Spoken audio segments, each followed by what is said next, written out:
Bharat semiconductor super power क्यों नहीं बन पा रहा है और अब चिप मैन्युफैक्चरिंग का बॉस बनने के लिए क्या कर रहा है।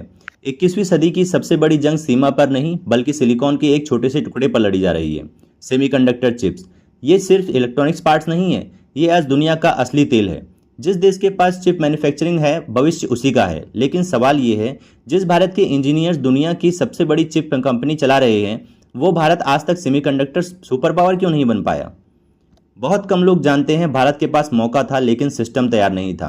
1980 में भारत सेमीकंडक्टर रेस से पूरी तरह बाहर नहीं था। सेमीकंडक्टर कॉम्प्लेक्स लिमिटेड भारत की शुरुआती सेमीकंडक्टर मैन्युफैक्चरिंग संस्था, जिसे 1980 में चिप फैब्रिकेशन और स्ट्रेटेजिक इलेक्ट्रॉनिक्स डेवलपमेंट के लिए बनाया गया था। इसका मुख्य प्लांट मोहाली में स्थापित किया गया था।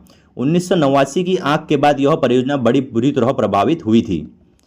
Electronic corporation of India limited Bharat सरकार की स्ट्रेटेजिक इलेक्ट्रॉनिक्स कंपनी, जिसकी स्थापना न्यूक्लियर डिफेंस, एरोस्पेस और इंडस्ट्रियल इलेक्ट्रॉनिक सिस्टम विकसित करने के लिए की गई थी।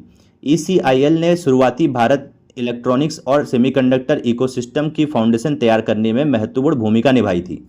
भारत चिप फैब्रिकेशन टेक्नोलॉजी पर काम कर रहा था, साइंटिस्ट थे, टैलेंट था, लेकिन विजन और एक्सक्यूजन कमजोर था। इसका रीजन था लाइसेंस राज, जहां इनोवेशन फाइलों में दब गया। 1980 का भारत एक हैवीली कंट्रोल्ड इकोनॉमी था, लेकिन अगर किसी कंपनी को फॉरेन मशीन इंपोर्ट करनी हो, टेक्नोलॉजी पार्टनरशिप करनी हो, तो अप्रूवल्स महीनों नहीं साल लग जाते थे। लेकिन सेमीकंडक्टर इंडस्ट्री धीमी सरकारों का इंतजार नहीं करती। यहाँ हर 2-3 साल में टेक्नोलॉजी बदलती है। पुरानी सरकारों की सबसे बड़ी विफलता है कि सेमीकंडक्टर को स्ट्रेटेजिक मिशन नहीं समझा गया। ताइवान ने चिप्स को सर्वाइवल स्ट्रेटेजी बनाया, चाइना ने इस नेशनल सिक्योरिटी वेपन की तरह लिया, लेकिन इंडिया में इसे ऑप्शनल टेक्नोलॉजी समझा गया। लॉन्ग टर्म पॉलिसी नहीं बनी। सरकारें बदलती रही, प्रायोरिटी बदलती रही, लेकिन सेमीकंडक्टर इकोसिस्टम कभी नेशनल प्रायोरिटी नहीं बना। प्राइवेट सेक्टर पर भरोसा नहीं। सरकार स्ट्रेटेजिक इंडस्ट्री में प्राइवेट कंपनीज को खुलकर आने देना नहीं चाहती थी। इफेक्ट इन इनोवेशन स्लो हुआ, फॉरेन इन्वेस्टमेंट कम हुआ और इकोसिस्टम कमजोर हुआ। 1989 की वो आंख जिसने भारत को पीछे धकेल दिया। 1989 में मोहाली सेमीकंडक्टर प्लांट आग में जल गया। मशीन खत्म, क्लीन रूम्स बर्बाद, प्रोडक्शन बंद। लेकिन असली नुकसान आग नहीं थी, असल नुकसान था भारत का उसे दोबारा तेजी से रिबिल्ड न कर पाना। उसी समय ताइवान आगे बढ़ रहा था, साउथ कोरिया अरबों डॉलर इन्वेस्ट कर रहा था और इंडिया ब्यूरोक्रेसी में फंसा हुआ था। 1991 जब भारत के पास पैसे नहीं बचे, आर्थिक संकट में डूब चुका था, देश के पास इंपोर्ट करने के पैसे नहीं बचे थे, तब ऐसे समय में सेमीकंडक्टर जैसी रिस्की इंडस्ट्री पर इन्वेस्ट करना सरकार के लिए लगभग इम्पॉसिबल था। लेकिन फिर भारत ने सॉफ्टवेयर की तरफ रुख किया और फिर देखते ही देखते भारत सॉफ्टवेयर सुपर पावर बन गया। इन्फोसिस, टाटा कंसल्टेंसी सर्विसेज और विप्रो ने इस दिशा में महत्वपूर्ण योगदान दिया। भारत ने सॉफ्टवेयर सेक्टर पर फोकस किया और पूरी दुनिया का आईटी सुपर पावर बन गया। फायदा यह हुआ कि भारत में लाखों जॉब्स, डॉलर में इनकम, मिडिल क्लास ग्रोथ और ग्लोबल रेप्यूटेशन बढ़ गई। लेकिन इसके कुछ नुकसान भी थे। इंडिया चिप डिज़ाइन कर रहा था लेकिन मैन्युफैक्चर नहीं। इंडिया इंजीनियर से चिप्स बनवा रही थी, लेकिन फैक्ट्रीज ताइवान और चाइवान में बन रही थी। दुनिया इंडियन टैलेंट से अमीर हो रही थी। Intel, advance macro device, Nvidia और क्वेलकॉम जैसी कंपनियों में इंडियन इंजीनियर दुनिया की सबसे एडवांस चिप डिज़ाइन कर रहे थे, लेकिन इंडिया सिर्फ टैलेंट सप्लायर बनकर रह गया।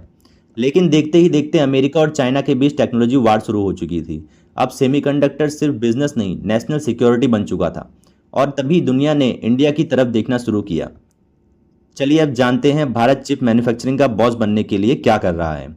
अब पहली बार भारत सेमीकंडक्टर को सर्वाइवल स्ट्रेटेजी की तरह देख रहा है।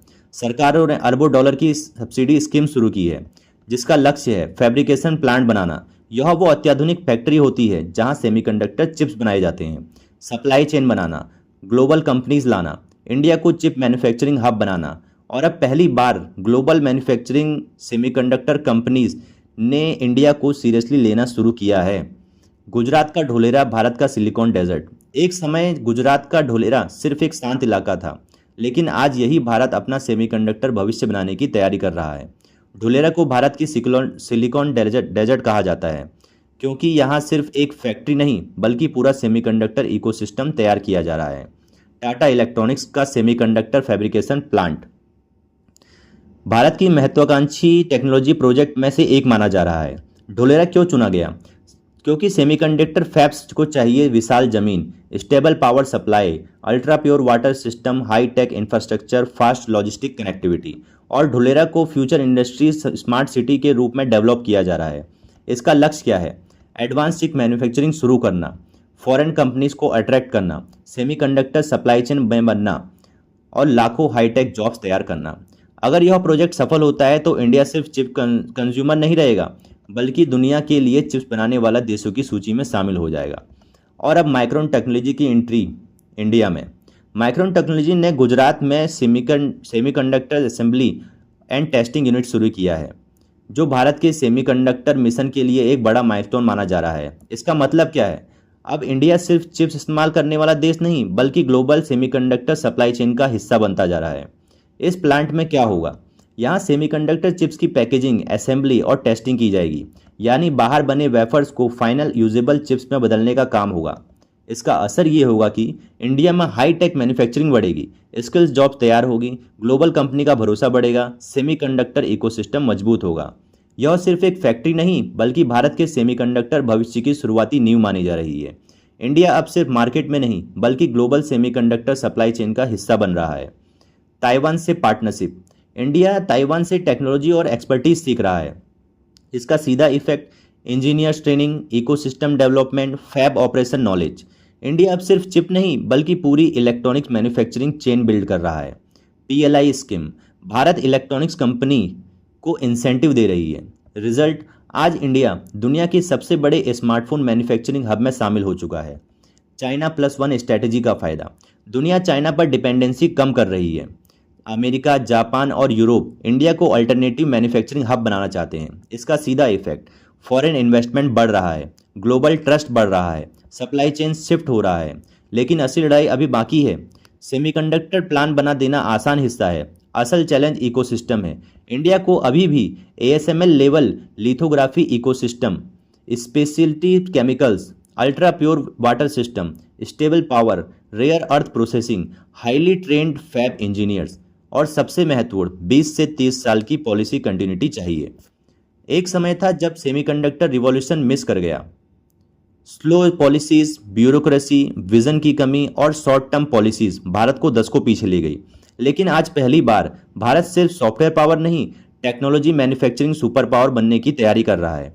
सवाल अब ये नहीं है कि इंडिया चिप्स बना सकता है या नहीं, सवाल ये है क्या भारत ताइवान और चाइना की तरह अगले 20 साल लगातार इस मिशन पर टिका रह पाएगा।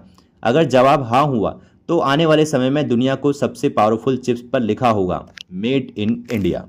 नमस्कार, मैं हूं नितिन और आप देख रहे हैं भारत शक्ति, जहां हम सिर्फ खबरें नहीं बल्कि दुनिया के बदलते पावर गेम को समझते हैं। अगर आपको हमारी वीडियो पसंद आई हो तो चैनल को लाइक, शेयर एंड सब्सक्राइब जरूर करें। धन्यवाद।